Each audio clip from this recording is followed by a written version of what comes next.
Good afternoon.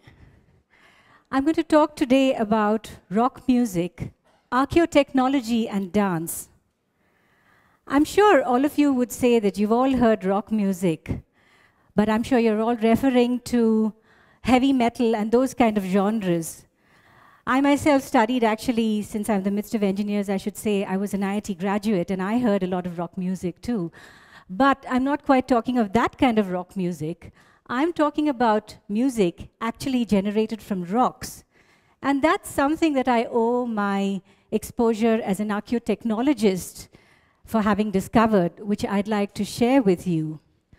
I know that many of us listen to the blues, especially when we are feeling low, on a cloudy day when we are looking for a silver lining. But I'd like to share some experiences where it was actually the music from the rocks which gave me a sense of comfort and with which I sought solace, which was my silver lining. You're looking at this awful slide, you all agree, which is all about destruction and devastation. It's a granite quarry which has been mercilessly blasting down all these granitic rocks. And you could hear the staccato of these rocks ringing away in the background. And there, up here on a top of this cliff, there was this lovely set of dolerite dikes in which, quite extraordinarily, there was a Neolithic site which goes back to 3000 BC. And this is a site where you had people still using stone tools and before any use of metal was ever made. And it was such a precious discovery, this site in Saganakallu, in the northern part of Karnataka, near Bellary.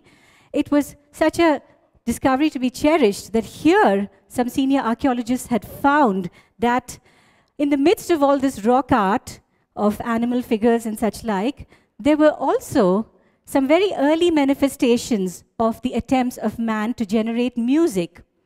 There are these depressions that you see on these rocks, which when you hammer them, they actually give out various sounds, almost like precursors to tabla playing and so on, if you like. And even a child can clamber onto these rocks and kind of hit them, generate noise, and really enjoy the sound of it. And you'd also see that at the far corner of that rock, you see a whole line of figures where you can just about imagine from these stick figures that there was a whole group of dancers holding linked hands and dancing.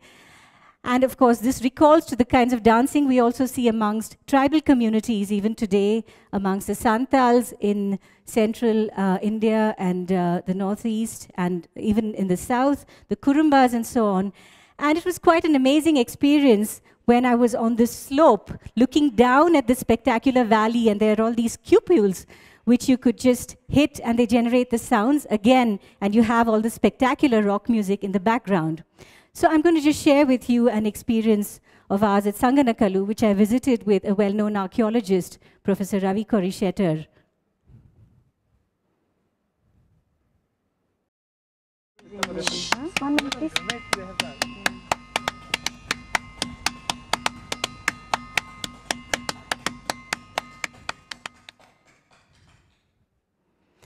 You can see here in the background these figures of the bull, the longhorn cattle, the rock art, and over there you see a big rock with cupules, which were actually played.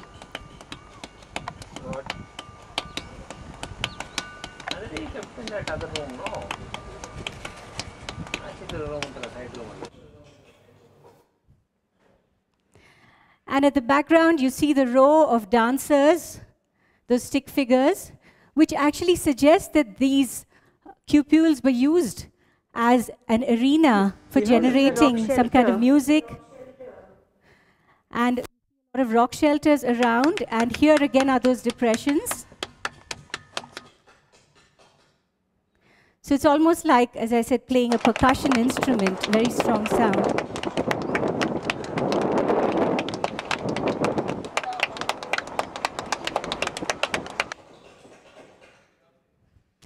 Of course, there's wind blowing, which is why there was a lot of that disturbance.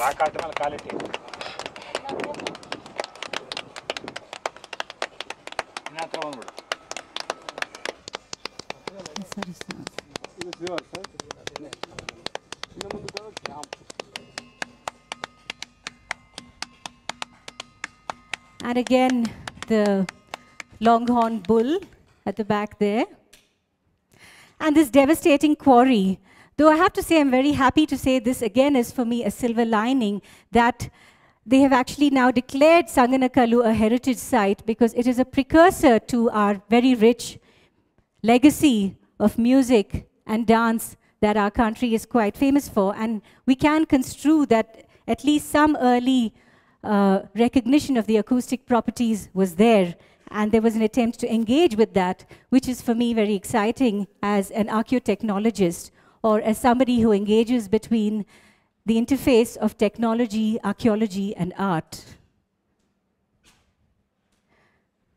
Well, since you all live in Karnataka, of course, and you would be familiar with the celebrated Vittala temple in Hampi, since there is this idea of using the tonalities of rock at different times, even in the context of southern India. And the Vittala temple is said to have these pillars or colonnades which give out these musical effects. And when you go there, you can sometimes, although it's not allowed anymore, in the past the guides would just hit that and you could get off these acoustic sounds akin to a bell and so on.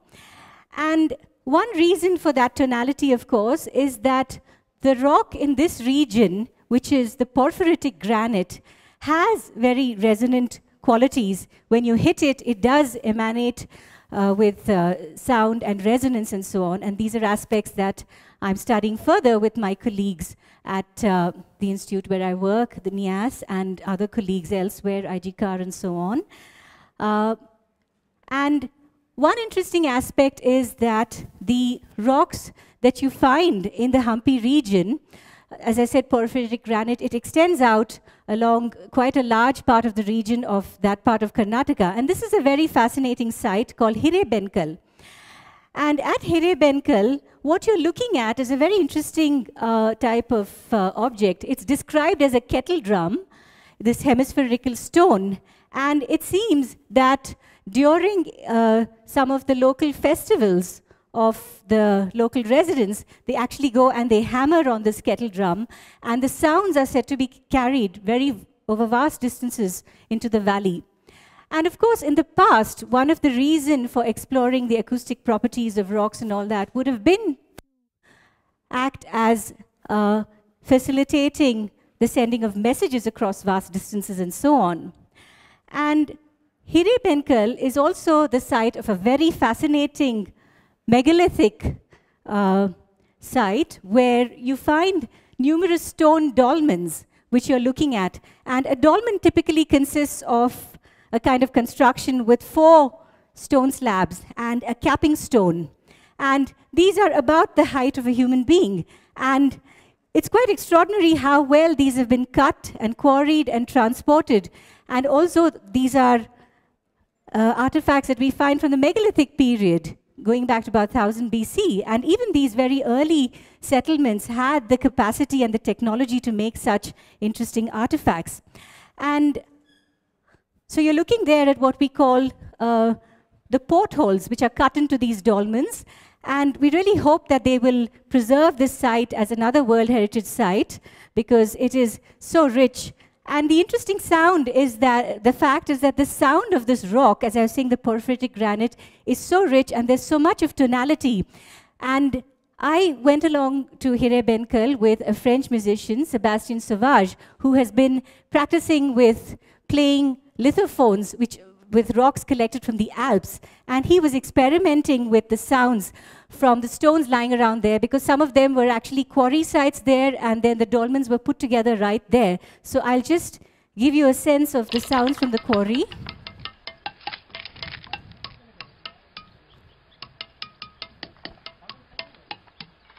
And he's just checking and testing.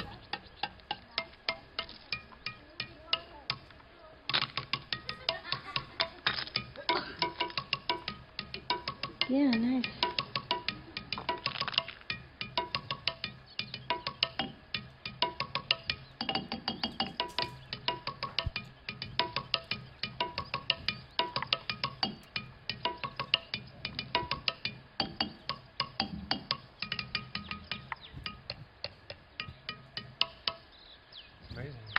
So that.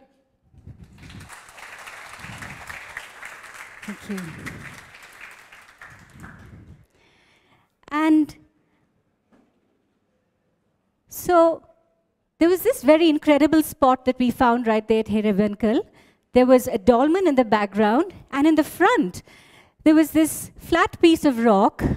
And I was just wondering that maybe it's my imagination, of course, because we have no way of actually proving what these structures were used for. And I couldn't help feeling tempted to think that this might have been a platform on which there was some kind of dance going on. And right next to it, there was a little broken piece of rock where, you could almost imagine a person sitting there and trying to kind of actually generate the music. And the fascinating thing about this is that when we tried performing, of course, there's the music of the player on the rocks, and as you dance as well, it evokes music. So it's a completely different kind of sensory experience. And in the midst of all this wonderful expanse of sky and hot burning rocks. So I wanted to share that with you.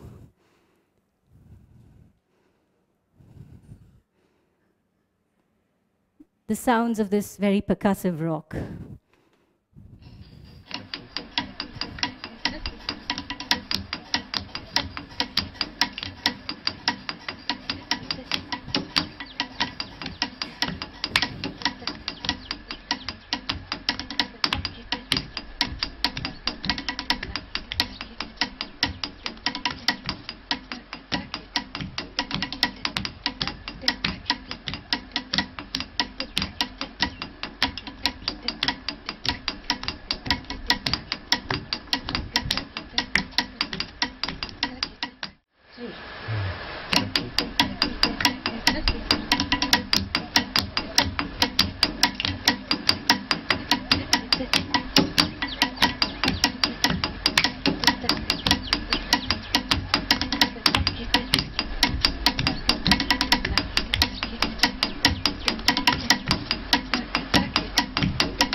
Thank you. Thank you so much. Well, to me, your response is a great silver lining, because I should tell you that the unfortunate thing is that we are living in times where our urban milieu perhaps hems us in so much that it's a real challenge to connect again, to find ourselves, to discover that wilderness out there, which can draw out so much out of us and give us a sense of connection with nature, which primitive man was able to do maybe. And we need to reconnect with the elements and with nature. And I think that was what that performance for me did for me. It was a real revelation, as I said, the sensation of the hot burning rocks and the expanse out there, and this incredible wealth of very extraordinary artifacts, out in the middle of nowhere and lost. And perhaps, the unfortunate thing is also we value large monuments. We value the Taj Mahal, we value Hampi, but these small little relics from these people who lived even before there was writing, their sense of history is something we're actually losing, and we don't know. right here in outside of Bangalore, we used to have several megalithic sites. Many of these are just disappearing. So we need to rediscover our sense of adventure, and that can be our silver lining as well. When we feel really claustrophobic inside our labs, you know, reading all our equations and looking at our computers and all the rest of it, we need to sort of liberate ourselves and be out there in the open and reconnect with that's something otherworldly. I think that's what Saganakallu also did for me. It was just like the closest actually I got to the feeling that I was somewhere in outer space was on this hillock, which was actually transcending back in time rather than in the future, let's say, because it was a site that was inhabited in 3000 BC, but it was the remoteness and the total strangeness of it, you know, discovering these cupels and things like that. So I think it's our sense of adventure. And since I got the Dr. Kalpana Chawla award, which meant a lot to me because actually at one time I always wanted to be an astronaut. But then I discovered that there are so many fascinating areas right here on Earth which need to be explored. There are people living in so many corners of Earth who need to be interacted with, their stories told, and they need to be reached out to, and we need to reconnect to them. And I think we'll find our silver lining when we just think differently and do things out of a box. So thank you all.